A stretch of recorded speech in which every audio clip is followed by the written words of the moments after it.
এবার বলেছে sexual reproduction. তো সেক্সুয়াল রিপ্রোডাকশনের ক্ষেত্রে কি আছে না, কেউ একটা অ্যানিমালের নাম বলতো সেক্সুয়াল রিপ্রোডাকশন দেখা যায়।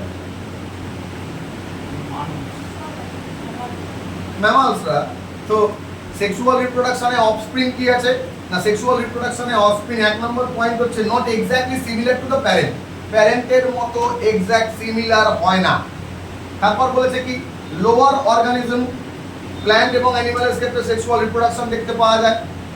তো সিমিলার প্যাটার্ন অফ রিপ্রোডাকশন, অর্থাৎ প্ল্যান্ট এবং অ্যানিমালের ক্ষেত্রে ওই গ্যামেট প্রোডাকশনের মাধ্যমে এবং ফিউশন অফ দ্য গ্যামেট তাদেরকে বলা হয় সেক্সুয়াল রিপ্রোডাকশন।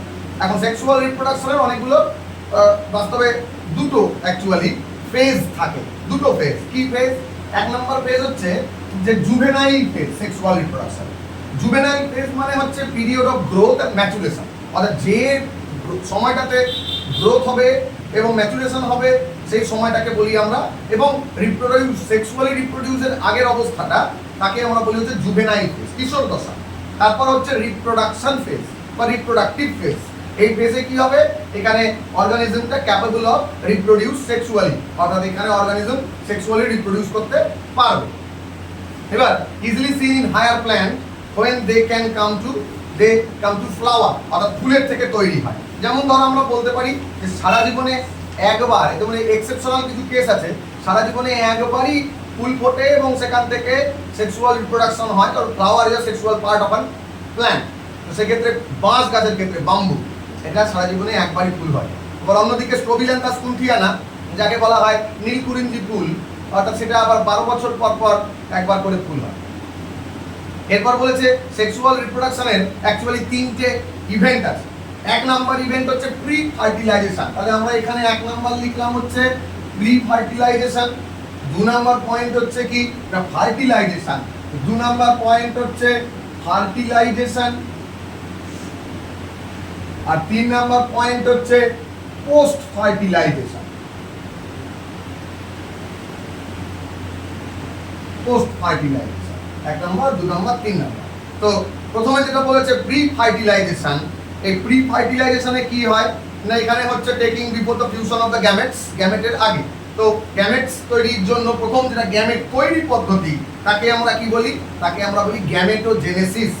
আর তারপর হবে কি গ্যামেটের ট্রান্সফার। তাহলে প্রি ফার্টিলাইজেশনে দুটো স্টেজ আছে, একটাকে বলছি আমরা গ্যামেটোজেনেসিস, আরেকটাকে বলছি আমরা কি, আরেকটাকে বলছি হচ্ছে গ্যামেট ট্রান্সফার। এই দুটো কেস এই প্রি ফার্টিলাইজেশনে আমরা দেখতে পাই। এখন গ্যামেটস বাস্তবে কি, গ্যামেটস বাস্তবে হচ্ছে হ্যাপ্লয়েড, তাই তো? গ্যামেট বাস্তবে হ্যাপ্লয়েড, এবং কি এই গ্যামেট দু রকমের হতে পারে, আইসো, অ্যানাইসো এন্ড উ, 3 ধরনের। তাহলে এখানে আমরা লিখলাম আইসোগ্যামেট, এটা দেখতে পাই আমরা অ্যালগির ক্ষেত্রে। হেটেরোগ্যামেট অর্থাৎ গ্যামেটগুলো সেম মাপের নয়, সেটা দেখতে পাই অ্যান্থেরোজয়েড, যেমন স্পার্ম এর ক্ষেত্রে কি বলে আমাদের ব্রায়োফাইটসদের ক্ষেত্রে দেখতে পাওয়া যায় এরকম অ্যান্থেরোজয়েড থেকে স্পার্ম তৈরি হয়, ওভাম ফিমেলের হয়। এরপর বলেছে কি, এরপরে বলেছে মনোসিয়াস হোমোথ্যালিক। মনোসিয়াস হোমোথ্যালিক এটাও প্রি ফার্টিলাইজেশনের মধ্যে পড়ছে। মনোসিয়াস মানে হচ্ছে both sexes present in a same plant, তখন তাকে আমরা বলি হচ্ছে মনোসিয়াস বা সহবাসী উদ্ভিদ। এক্সাম্পল হিসেবে বলতে পারি কি, এক্সাম্পল হিসেবে বলতে পারি হচ্ছে কোকোনাট। তারপরে বলেছে কি, তারপরে বলেছে ডায়োসিয়াস। তো তারপরে ডায়োসিয়াসের ক্ষেত্রে কি বলেছে না, ডায়োসিয়াস হচ্ছে both sexes are present in different plant. এটা হচ্ছে পেঁপে, তাল, এদের ক্ষেত্রে দেখতে পাওয়া যায়। এদের মেল ফ্লাওয়ার এবং ফিমেল ফ্লাওয়ার আলাদা আলাদা গাছে হয়। এটা গেল হচ্ছে কি না অ্যানিমালের ক্ষেত্রে। অ্যানিমালের ক্ষেত্রে কিছু আছে যারা বোথ সেক্সেস আর সেম, মানে সেক্স আর নট সেপারেটেড, তাদেরকে আমরা বলি হার্মাফ্রোডাইট, আগের ক্লাসে বলা হয়েছে। আর্থ ওয়ার্মের ক্ষেত্রে, টেপ ওয়ার্মের ক্ষেত্রে দেখতে পাওয়া যায়। আবার ইউনিসেক্সুয়াল ইনসেক্ট, ফ্রগ, ককরোচ, এরা হচ্ছে ইউনিসেক্সুয়াল। এরপরে বলেছে কি, এরপরে বলেছে যে গ্যামেটের ফর্মেশন। তো গ্যামেট ফর্মেশনের মধ্যে প্রথমে কি, যেমন ধর আমরা বলতে পারি ইফ হ্যাপ্লয়েড প্যারেন্ট থাকে তাহলে মাইটোসিসের পদ্ধতিতে গেমিউন গঠন করবে, ঠিক আছে? হ্যাপ্লয়েড প্যারেন্ট গেমিউল নয় গ্যামেট গঠন করবে। তাহলে যদি বলা হয় যে হ্যাপ্লয়েড প্যারেন্ট এখানে মাইটোসিস হবে, মাইটোসিস হয়ে কি করবে, গ্যামেট প্রোডাকশন করবে হ্যাপ্লয়েড প্যারেন্ট। কোথায় দেখতে পাওয়া যায় মোনেরার ক্ষেত্রে, ফাঞ্জির ক্ষেত্রে, অ্যালগির ক্ষেত্রে, ব্রায়োফাইটসের ক্ষেত্রে। তারপর ডিপ্লয়েড প্যারেন্ট এখানে কি হবে, মিওসিস হবে। যদি এটা ডিপ্লয়েড হয়ে যায় দেন হবে কি, দেন হবে মিওসিস প্রসেস। মিওসিসে গ্যামেট তৈরি করবে, যেমন টেরিডোফাইটা, জিমনোস্পার্ম, অ্যাঞ্জিওস্পার্ম এবং অ্যানিমালস। গ্যামেট ট্রান্সফার, এবার আমরা এটা গ্যামেটোজেনেসিস জানলাম, এবার গ্যামেট ট্রান্সফার জানলাম। গ্যামেট ট্রান্সফার হচ্ছে for fusion of gamete need to transfer. গ্যামেটকে এক জায়গা থেকে আরেক জায়গায় যেতে হয়। মেল গ্যামেটটা মোটাইল হয়, ফিমেল গ্যামেটটা নন মোটাইল হয়। এখন লোয়ার প্ল্যান্ট ওয়াটারি মিডিয়াম লাগে, যারা নিম্ন শ্রেণীর প্রাণী, যেমন উদ্ভিদ, যেমন ধর অ্যালগি, ফাঞ্জি, ব্রায়োফাইটস, এদের ক্ষেত্রে।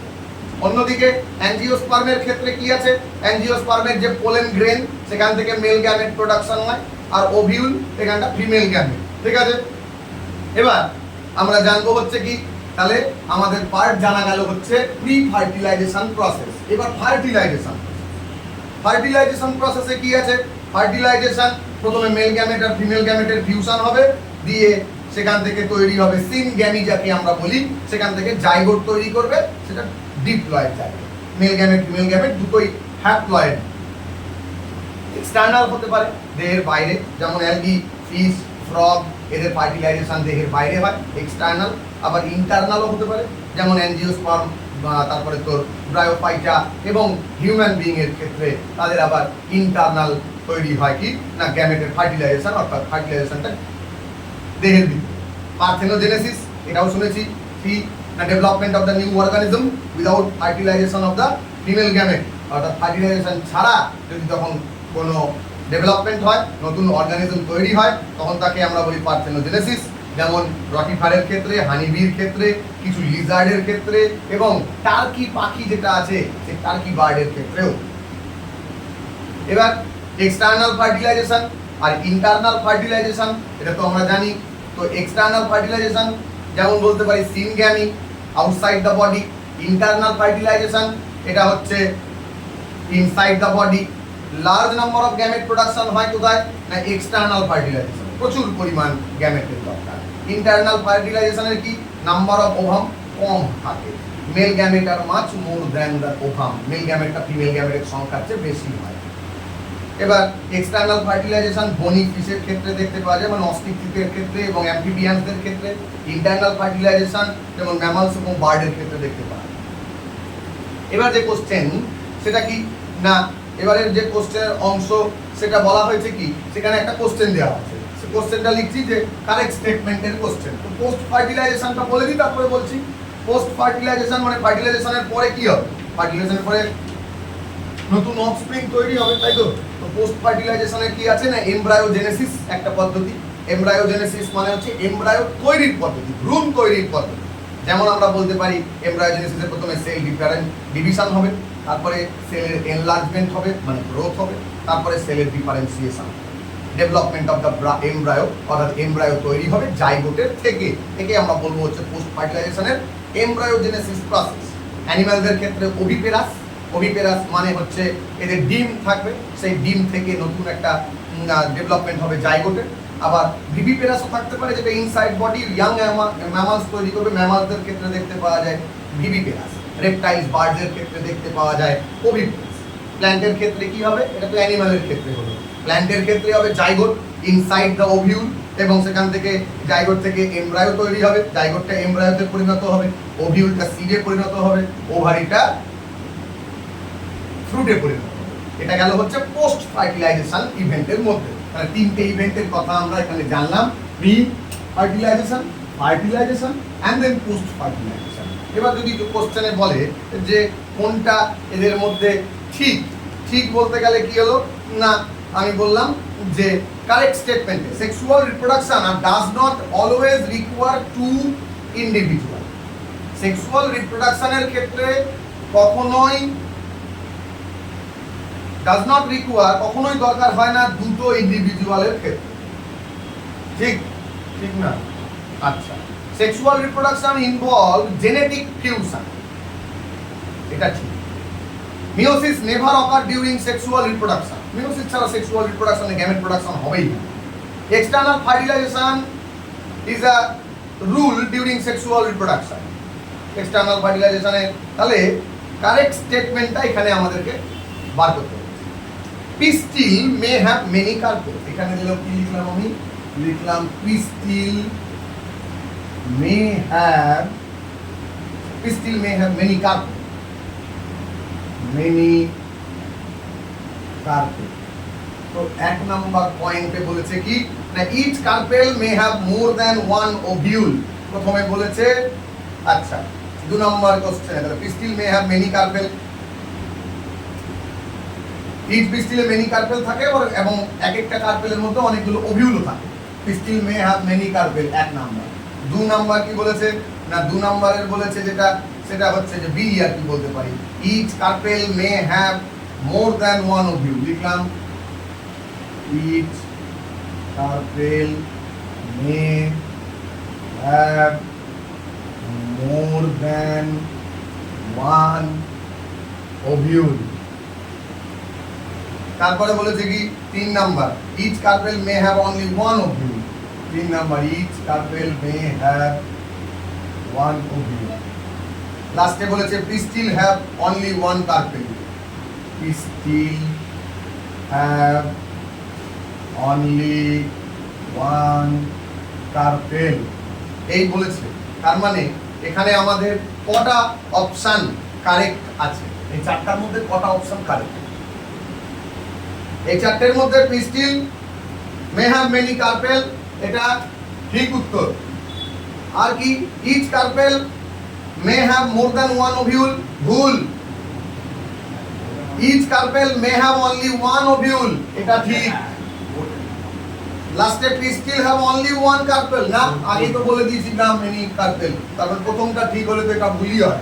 তার মানে এখানে দুটো অপশন ঠিক আছে। তাহলে অপশন যদি দেয় যে নাম্বার অফ কারেক্ট অপশন 1 2 3 4, তার মানে 2 হচ্ছে অ্যাকচুয়াল, এখানে দুটো কারেক্ট অপশন আছে। এবার বলেছে যে ধর একটা সুট সেলের ক্ষেত্রে, এখানে কোশ্চেন দিল একটা সুট সেলের ক্ষেত্রে 30টা, সরি 30 নয়, ক্রোমোজোম আছে হচ্ছে 20টা, সুট সেলের ক্ষেত্রে 20টা ক্রোমোজোম আছে। এবার এখানে আমাকে বলেছে যে স্টিগমার ক্ষেত্রে কত থাকবে, স্টিগমার ক্ষেত্রে হাউ মেনি ক্রোমোজোম, কতগুলো ক্রোমোজোম থাকবে স্টিগমার ক্ষেত্রে। তো তাহলে স্বাভাবিকভাবে আমরা এখান থেকে বার করতে পারি কি না ক্রোমোজোম 20টা আছে, তাহলে মাইক্রোস্পোর মাদার সেলে ক্রোমোজোম কতগুলো থাকবে? তো গ্যামেট মাদার সেলে ওভাম, ওভাম কি হয় না হ্যাপ্লয়েড হয়, ওভাম হ্যাপ্লয়েড মানে n = 10, তার মানে ওভাম যদি এখান থেকে বার করতে হয় তাহলে ওভাম 10 হবে 20 থেকে। সুট সেল 2n = 20, তার মানে n = 10, ওভাম তো 10 কারণ ওভাম হ্যাপ্লয়েড। তারপরে কি বলেছে ওভাম হ্যাপ্লয়েড যদি হয় তাহলে স্টিগমা কি হবে, স্টিগমা দেন আবার 2n, তার মানে স্টিগমাও কিন্তু 20 হবে, স্টিগমাতে নাম্বার অফ ক্রোমোজোম কিন্তু 20 হবে। ঠিক আছে। আর বলেছে কি, আর বলেছে হ্যাপ্লন্টিক লাইফ সাইকেল মানে অল্টারনেশন অফ জেনারেশন, যাকে আমরা জনুক্রম বলে থাকি। তো হ্যাপ্লন্টিক আর হ্যাপ্লন্টিক লাইফ সাইকেলের মধ্যে কি আছে না হ্যাপ্লয়েড দশাটা প্রধান, ডিপ্লন্টিক লাইফ সাইকেলের মধ্যে ডিপ্লয়েড দশা প্রধান, হ্যাপ্লোডিপ্লন্টিক দশার মধ্যে হ্যাপ্লয়েড এবং ডিপ্লয়েড দুটো দশাই একসাথে প্রধান, তাকেই আমরা বলি হচ্ছে ডিপ্লয়েড। তো সেখান থেকে স্বাভাবিক সংখ্যা